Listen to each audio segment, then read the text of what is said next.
అప్పటి నుండి second cadre leadership develop చేయడం బిగిన్ చేశాడు. అంటే అంతకు ముందు అనుచరులుగా ఉండే స్టేజ్ నుంచి బలమైన నాయకులుగా ఒక కిరణ్ కుమార్ రెడ్డి, నాదెళ్ల మనోహరు, తర్వాత సబితా ఇంద్రారెడ్డి, గీతారెడ్డి, ఇట్లాగ ఒక బలమైన టీముని తను తయారు చేశాడు.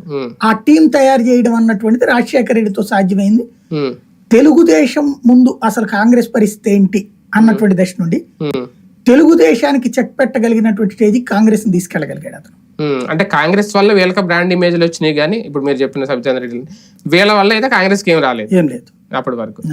ప్రజెంట్ సిచ్యువేషన్కి వచ్చేస్తే వైఎస్ఆర్ పార్టీ లేదంటే వైఎస్ఆర్ అనే పేరుని ఒక పక్క షర్మిల, ఒక పక్క జగన్మోహన్ రెడ్డి ఇద్దరు ఒక రాజకీయ వేదికగా ఆయన జయంతిని మార్చేశారని అనుకోవచ్చా? అది దాన్ని ఏదో అంటారు కదా, ఇంటి గుట్టు రట్టు చేసుకోవడం అన్నటువంటిది అది ఆల్రెడీ జరుగుతోంది. ఇప్పుడు ఒక రకంగా చెప్పాలంటే కుటుంబ రాజకీయ వారసత్వ ఆధిపత్య పోరాటం నడుస్తుంది.